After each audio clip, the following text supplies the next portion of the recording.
when you separate yourself from your marriage, I think that you do get tormented. And I think that's why people turn to sleeping with other people, drinking, drugs, going out, going to the club. You know, when you look at women that went through, you know, a divorce or whatever, sometimes they just go right back to the club and act like they're 20 years old again, right? That's true. And that's because you're being tormented with a lot of thoughts. And I was going to say for men too, man, I can't even imagine how you may be tormented because you're responsible for me.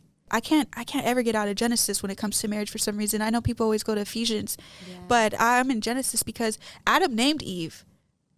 It wasn't even God that named Eve. It was Adam. Yeah. So I was like, so Adam is like responsible almost in a fatherly like way, just like how God is the father of all of us. But he placed him and made it his image to be like a fatherly role to his woman. And I just can't imagine you could be in peace all the time. I think you'd have to constantly distract yourself if you do that as a man. And the way that they do that, it comes off to the outside world like they're living it up. I mean, they're out partying, they're doing all these things. But I'll say this because this is a part of my testimony I didn't share. There was one time when we first separated, my best friend, ex-best friend at the time, had come over, and that was when Snapchat was really popular. So she put me on Snapchat, whatever. I was thinking nothing of it. When she leaves, I remembered, oh my gosh, my husband and her are friends. He's going to see me. And I wasn't looking my best. Anyway, fast forward to when we're back together.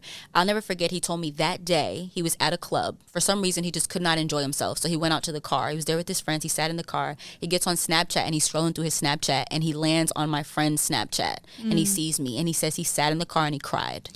Wow. And that's the time where I'm thinking he wants nothing to do with me. He's not thinking about me. We're not talking, right? I'm thinking he's living his life. Meanwhile, I'm with my friend trying to enjoy something, and he's in the car crying, and he's just thinking about me and everything that's going on. And I had no idea that was taking place. But that is something that he told me when we got back together. So looks can be very deceiving. It may look like they're living their best life, but like you said, it's a distraction. It's the enemy trying to bring them deeper into destruction, but this veil over their eyes so that they don't see that what they're doing is killing them spiritually, because that's the goal, right? So you have to make sure that you're not looking at what you see and going based off of that, but getting the truth from God, not just about what's going on, but also about you.